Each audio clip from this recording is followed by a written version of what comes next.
Bonjour à chacune et à chacun, et heureux de vous retrouver en ce matin de Pâques pour célébrer ensemble lors de ce culte la résurrection de notre Seigneur Jésus-Christ. Nous nous retrouvons ensemble parce que nous ne sommes pas seuls ce matin en affirmant la résurrection de notre Seigneur Jésus-Christ.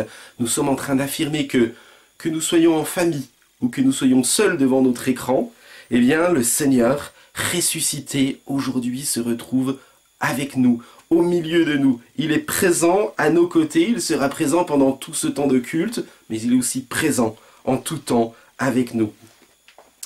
Nous ne sommes pas seuls aussi parce que nous avons aussi souhaité, avec les autres églises d'Amiens, ou au moins avec certaines églises d'Amiens, nous avons voulu que ce temps de Pâques, nous puissions le vivre en commun, d'une seule voix, d'un seul cœur, pour faire honneur à notre Seigneur.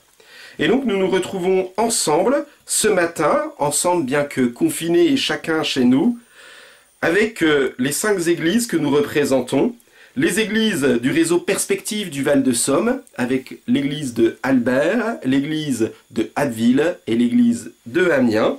Nous vivons aussi ce temps avec l'église des Halles, anciennement l'église de la Hautoie, et puis aussi avec l'église baptiste. J'aimerais vous inviter à nous réunir autour d'un texte biblique que l'on trouve dans le livre des Actes au chapitre 2, à partir du verset 31. Actes chapitre 2, verset 31. Et alors que le monde est encore sceptique face à la résurrection, eh bien nous avons celles et ceux qui ont compris le sens de l'événement qui s'est passé au matin de Pâques, qui vont pouvoir se lever et apporter avec cette assurance devant le monde qui est réuni cette parole. C'est donc la résurrection du Christ qu'il a prévue et annoncée en disant qu'il ne serait pas abandonné au séjour des morts et que son corps ne connaîtrait pas la décomposition. C'est ce Jésus que Dieu a ressuscité, nous en sommes tous témoins.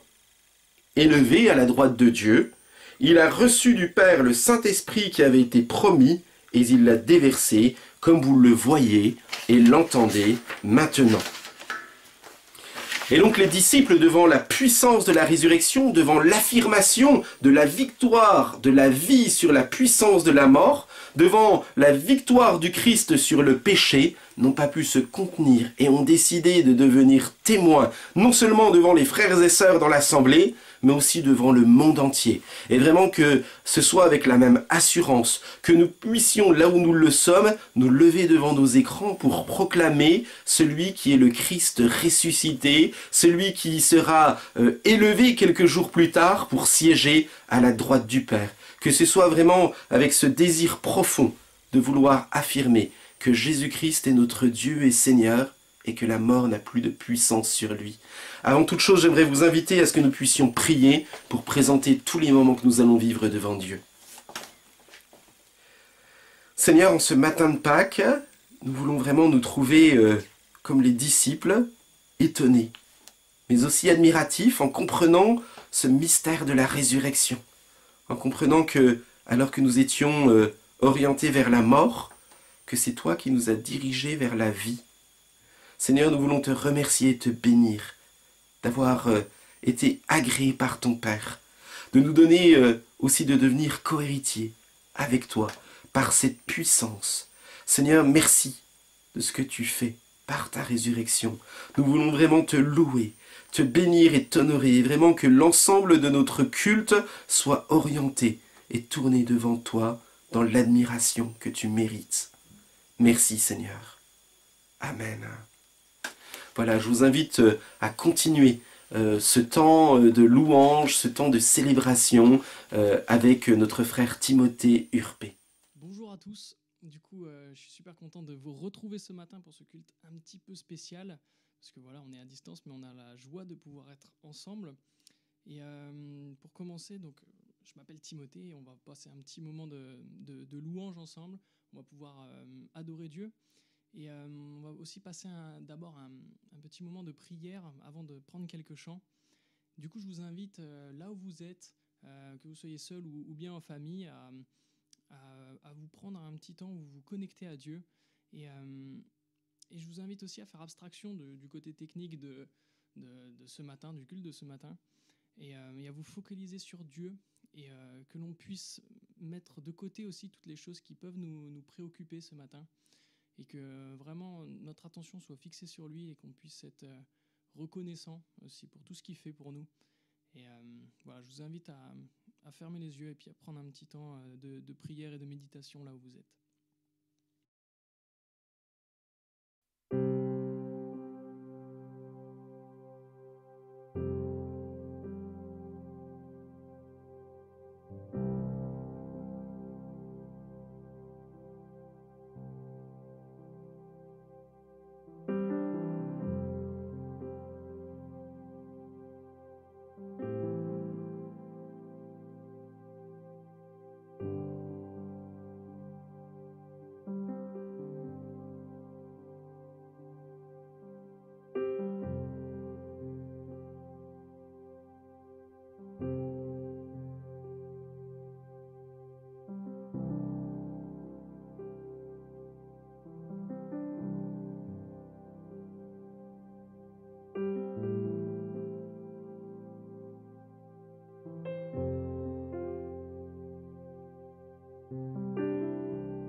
Amen.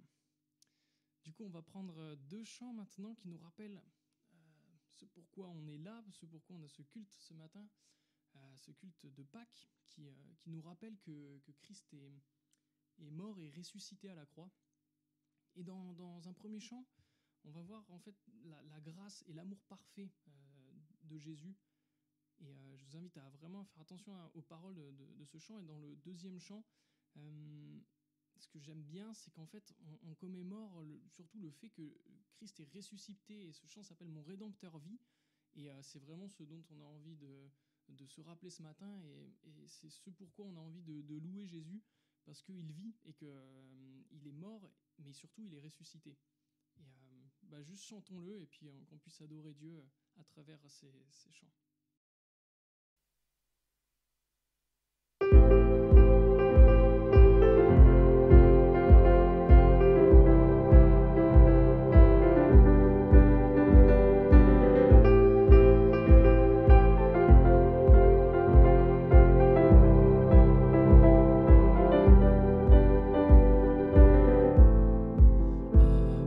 Amour parfait, tu t'es donné à la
Je sais qu'il m'a secouru, son sang a couvert mes fautes, je le crois. Oui, je crois.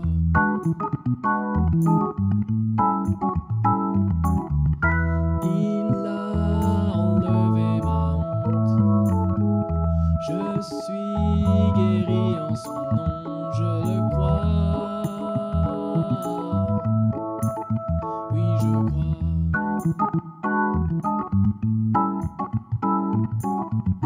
Je veux proclamer, Jésus a vaincu la mort, mon Rédempteur vit, mon Rédempteur vit, mon Rédempteur vit, mon Rédempteur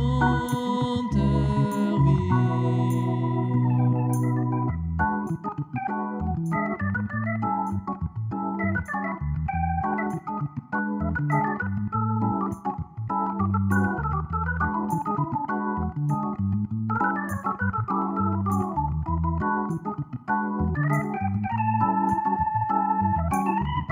Tu prends mon fardeau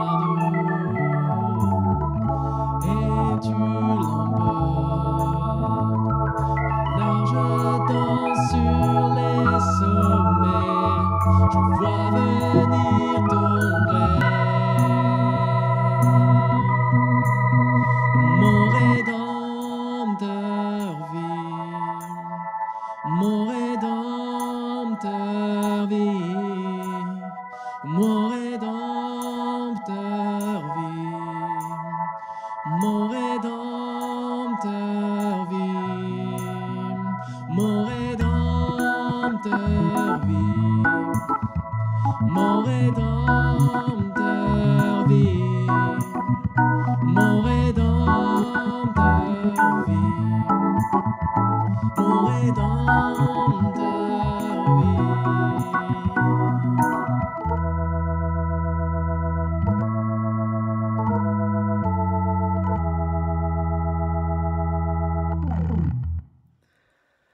Joyeuse Pâques! Christ est ressuscité.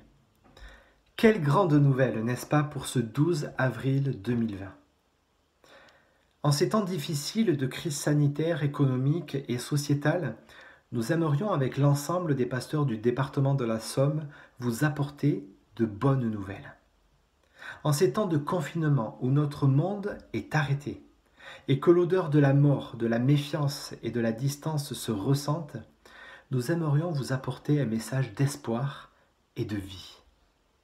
En ces temps difficiles où il n'est pas simple de vivre 24 heures sur 24 dans sa maison avec ses proches, où il n'est pas simple d'exercer ou d'exécuter son travail, où les interactions sociales, fraternelles, nos engagements sont réduits et où le système politique est malmené, eh bien nous aimerions, pour ce jour de Pâques, braquer les projecteurs ailleurs, sur une personne, le créateur de l'espoir, sur le ressuscité.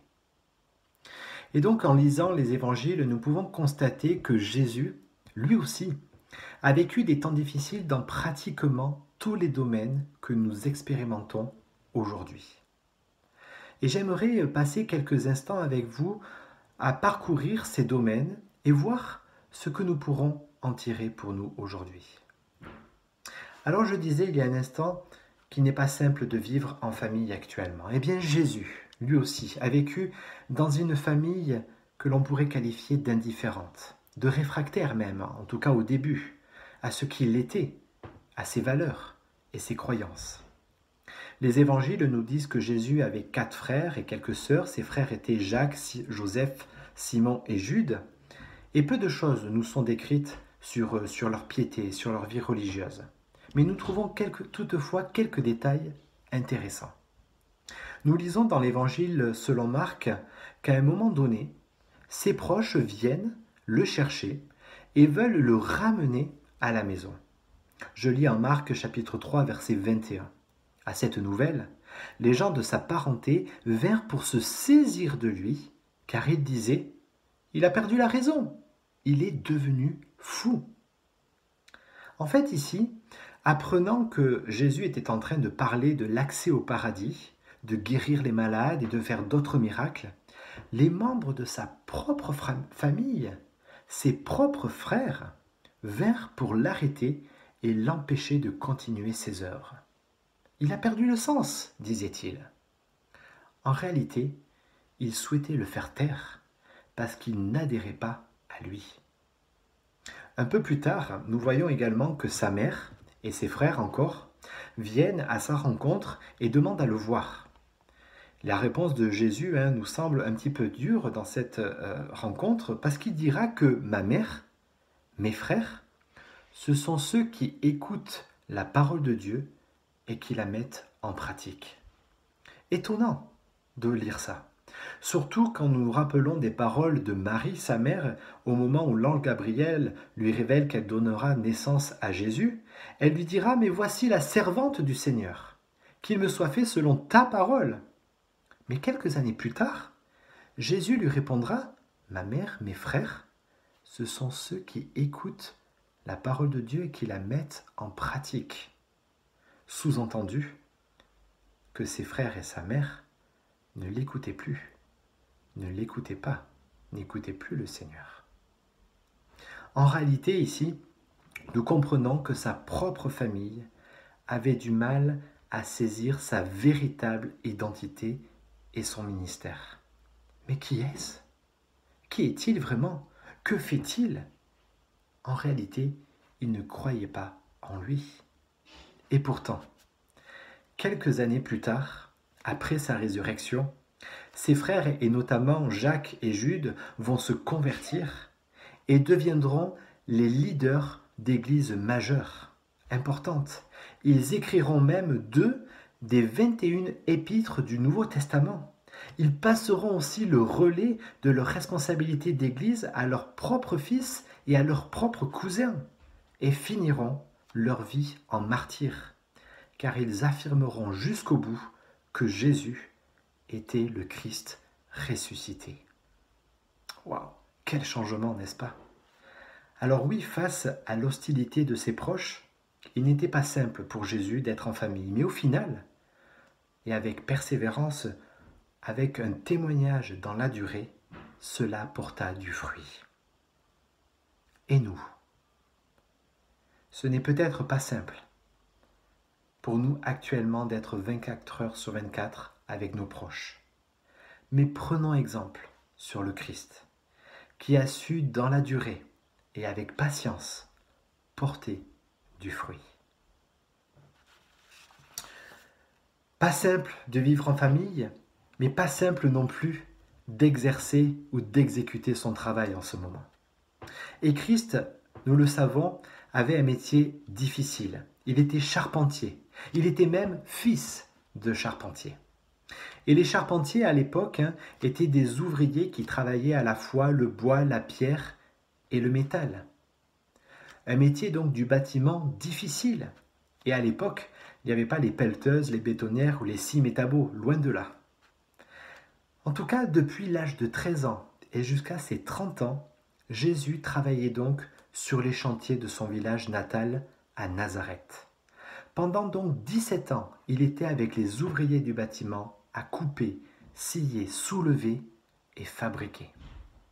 Que pouvons-nous donc dire de cette étape de sa vie, même si les Écritures sont relativement silencieuses sur le sujet?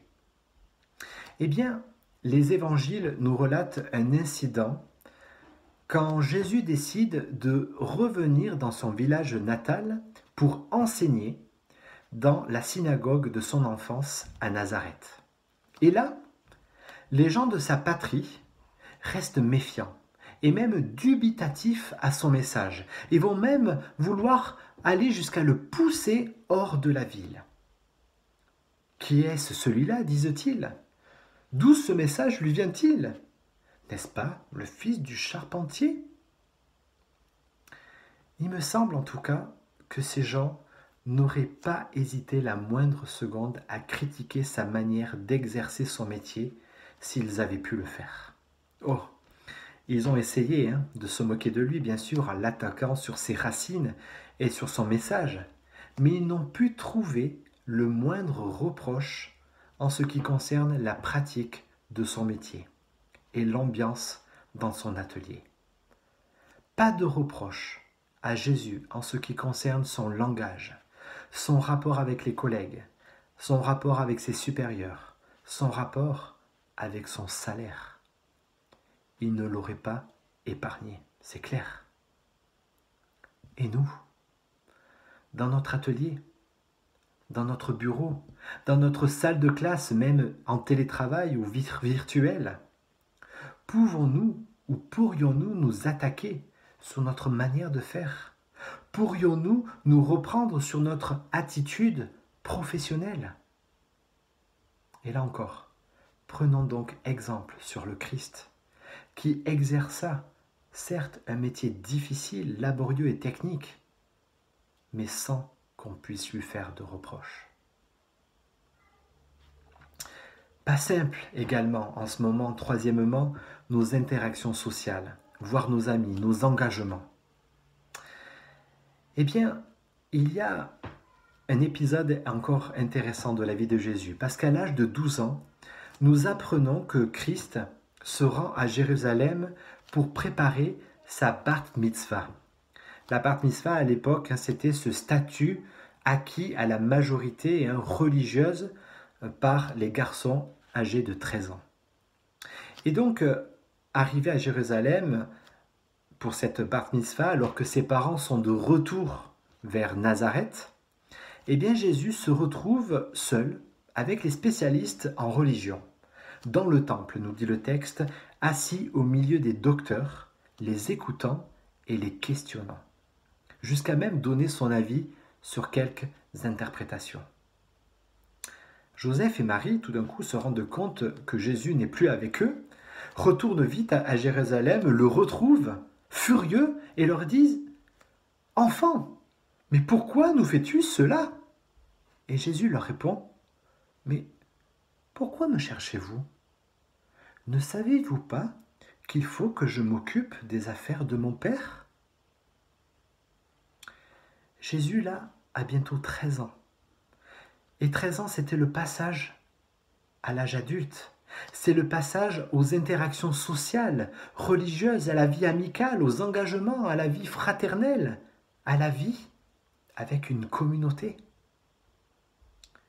Il a bientôt 13 ans et il sait déjà mettre en place les bonnes priorités. Il sait déjà faire la part des choses entre ce qui est vraiment important, essentiel et prioritaire et ce qui est moins important. Et nous, en ces temps difficiles, en ces temps où nos interactions avec la société, nos amis, avec l'Église, avec nos engagements divers sont affaiblis, voire annulés ou supprimés, que nous reste-t-il? Pourrions-nous dire comme Jésus, « Il faut que je m'occupe des affaires de mon Père » ? Il faut que je prenne une part active dans les affaires de Dieu. Alors donc, ne m'engagerai-je pas dans ces œuvres en commençant par mettre en place des bonnes priorités? Pas simple la vie en famille, pas simple d'exercer son travail, pas simple mes engagements avec mes amis ou autres, mais pas simple non plus la vie politique en ce moment.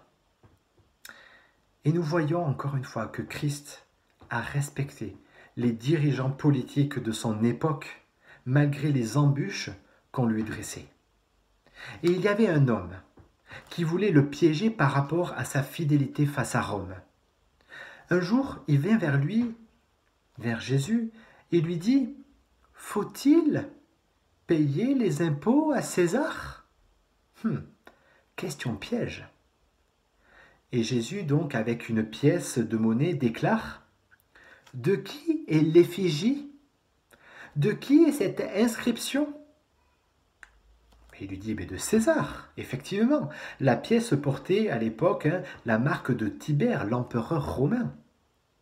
Eh bien, Jésus réplique, eh bien, rendez à César ce qui est à César, et à Dieu ce qui est à Dieu.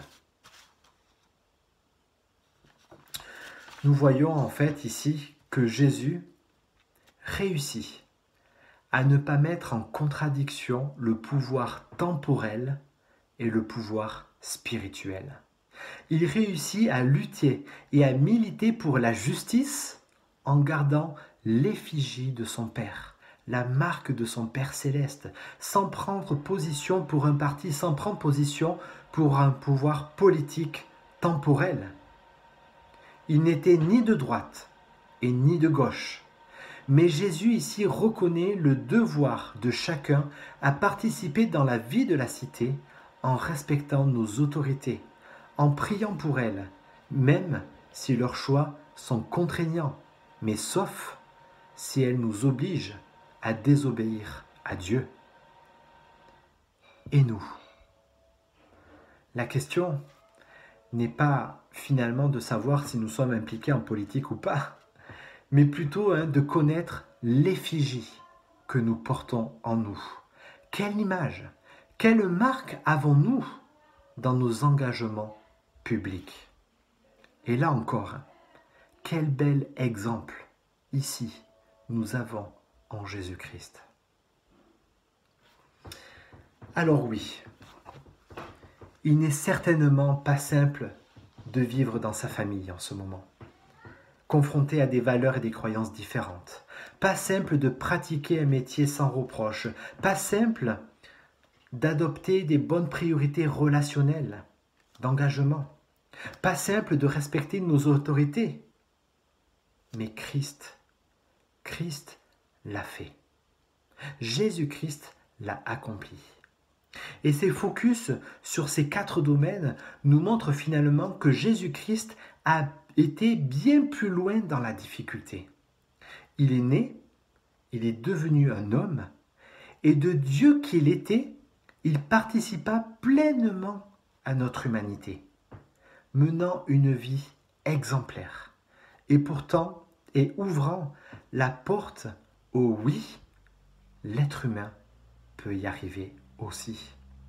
Oui, Jésus-Christ ouvre la porte en nous disant oui, l'être humain peut vivre dans sa famille, aussi difficile soit-il. Oui, l'être humain peut exercer son travail de façon irréprochable. Oui, l'être humain peut poser des priorités dans ses relations et dans ses engagements.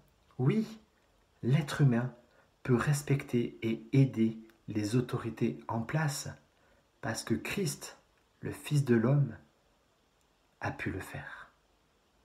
Jésus-Christ ici donc nous a finalement montré que tout cela nous était accessible et possible en allant encore plus loin lui-même dans la difficulté, car il a été jusqu'à nous aimer. Christ a été jusqu'à nous aimer en mourant sur une croix. Et ce vendredi de Pâques, il est 9h du matin. Et Jésus est entouré de 2 brigands, de 2 terroristes, l'un à sa droite et l'autre à sa gauche. Et là, cloué sur une croix, Jésus est compté parmi les coupables, parmi les transgresseurs, alors que sa vie fut exemplaire, motivante, irréprochable.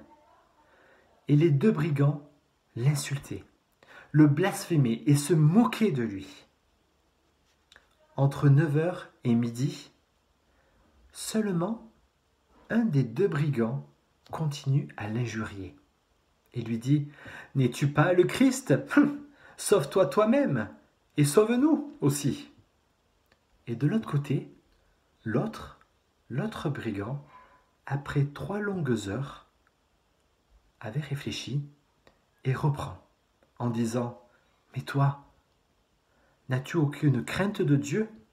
Pour nous, c'est justice d'être sur la croix, car nous recevons ce que méritent nos crimes. Mais lui, Jésus, n'a rien fait de mal. » Vous rendez-vous compte du cheminement qu'il a fait en ces 3 heures?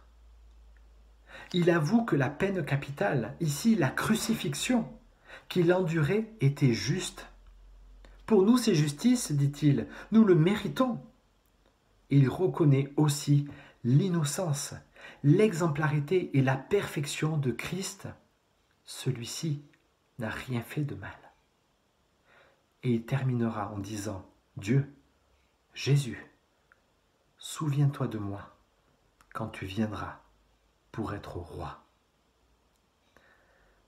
Il a fallu 3 heures. 3 heures à ce brigand pour reconnaître la véritable identité de Jésus. 3 heures pour admettre l'innocence et la droiture de Christ. 3 heures pour reconnaître son péché, c'est-à-dire sa distance, son éloignement d'avec Dieu. Et 3 heures pour faire de lui son sauveur et son roi et seigneur. Finalement, 3 longues heures pour quitter le terrain du condamné et pour rejoindre celui du racheté, c'est-à-dire du sauvé.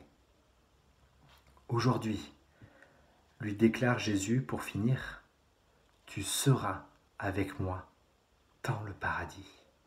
Tu seras avec moi en ma présence dans le paradis. » Aujourd'hui, oui, c'est aujourd'hui pour nous un jour privilégié. Parce qu'en ce jour de Pâques, c'est le moment pour faire ce chemin vers Jésus, pour faire le choix de reconnaître notre éloignement d'avec le Créateur, d'avouer notre indifférence vis-à-vis de Dieu, notre rejet de Dieu et de ce qu'il dit dans la Bible, ou de voir aussi notre animosité envers Dieu. En ce jour de Pâques, c'est le moment, vous qui m'écoutez, de reconnaître aussi notre besoin de ce Jésus, notre besoin de cet exemple, de ce modèle pour mener notre vie au quotidien, pour réhabiliter notre manière d'être ou notre manière de faire. C'est finalement aujourd'hui le jour pour s'approprier les paroles de Christ quand il dit « Tu seras avec moi dans le paradis ». Nous avons donc l'occasion en ce jour de Pâques de faire de ces paroles mes paroles, pour vivre la réconciliation avec Dieu, pour vivre la proximité avec le Créateur de la vie, puisque toutes les barrières sont tombées, elles ont été abolies, et ma communion, la relation, ma connexion avec Dieu est rétablie. Mais ce n'est pas tout. Ce n'est pas tout, car dans ce « tu seras avec moi », eh bien, il y a aussi un destin qui est assuré. Il y a une éternité qui est garantie grâce à la résurrection de Jésus-Christ. La vie à jamais. De midi à 3 heures de l'après-midi, l'obscurité couvre la terre. Et après d'intenses souffrances, Jésus remet son esprit entre les mains du Père et vient à mourir. Et nous nous apercevons ici que de toute éternité, Dieu a désigné son Fils, son propre Fils, son unique, comme sacrifice pour notre péché. Christ ici est abandonné du Père. Christ endosse tout le poids du péché de l'humanité et porte la sanction que nous méritions pour nous racheter, pour nous libérer et pour nous sauver. Et il criera enfin, tout est accompli. Sur le mont du Calvaire, il y avait 3 croix. Celle d'un premier brigand, croix de rébellion. Celle d'un second brigand, croix de repentance.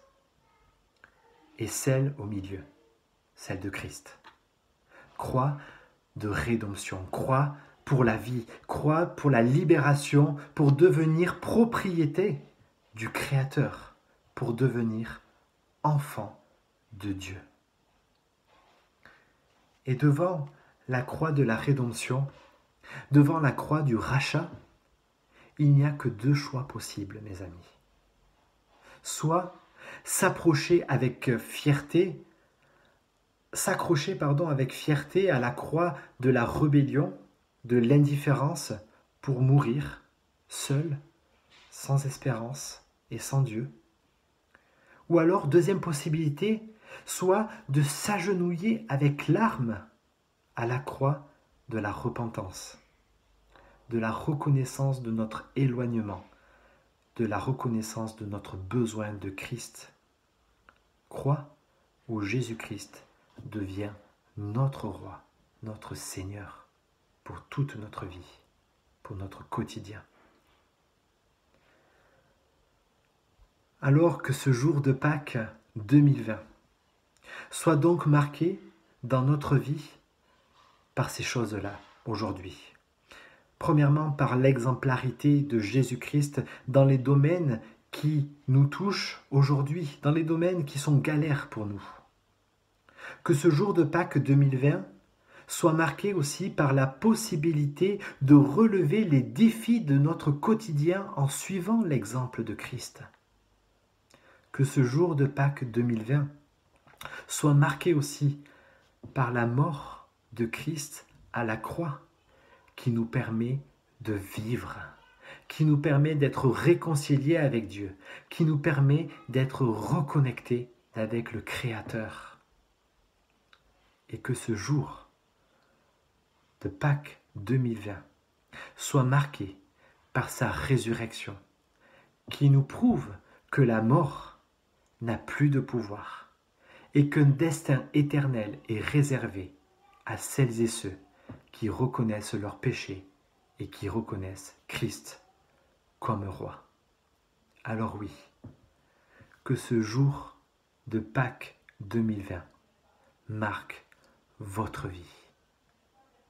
Amen. Merci Olivier pour ces paroles encourageantes. Et du coup, je vous invite maintenant à reprendre un petit temps de prière et de méditation et qu'on puisse se remémorer toutes les paroles qu'on a entendues et que ça puisse simplement mûrir en nous et qu'on puisse demander à Dieu d'agir dans nos vies pour pouvoir mettre tout ça en pratique. Je vais prier.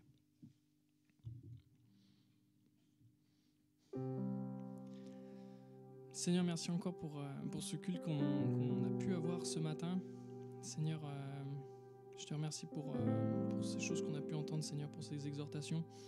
Seigneur, aide-nous maintenant à nous aider à mettre ça en pratique dans nos vies, Seigneur, qu'on puisse ressortir de ce culte grandi, Seigneur, et qu'on puisse avoir vraiment soif de vouloir en connaître plus sur toi et de vouloir nous approcher plus de toi. Seigneur, vraiment encore te remercier infiniment pour la grâce que tu nous as fait, Seigneur, en mourant à la croix à notre place et puis en ressuscitant. Seigneur, on veut vraiment te remercier pour ça simplement. Et Seigneur, sois béni, Seigneur. Amen.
Merci à chacune et à chacun d'avoir suivi ce temps de culte avec nous.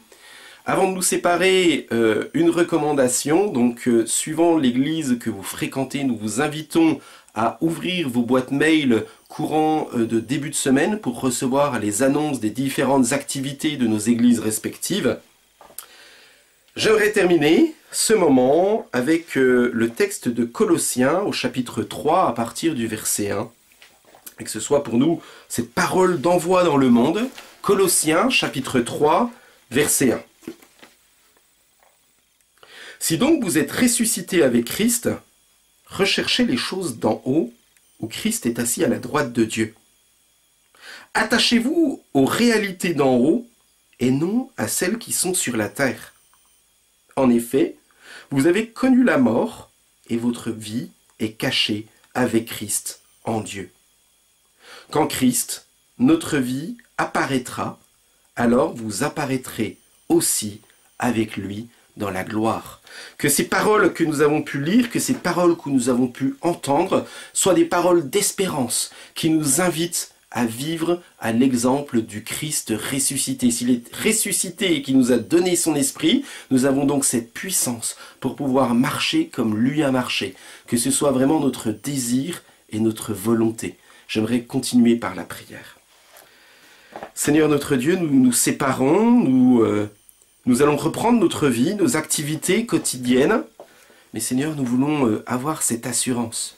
C'est que ces paroles que nous avons entendues sont esprit et vie, et que cette vie de l'esprit que tu nous as donnée, d'abord par la résurrection et ensuite par l'effusion du Saint-Esprit, que nous célébrerons prochainement au jour de la Pentecôte, eh bien Seigneur, nous voulons te remettre vraiment pour que notre vie marche, soit vraiment selon ta volonté, soit selon ce que tu désires pour nous.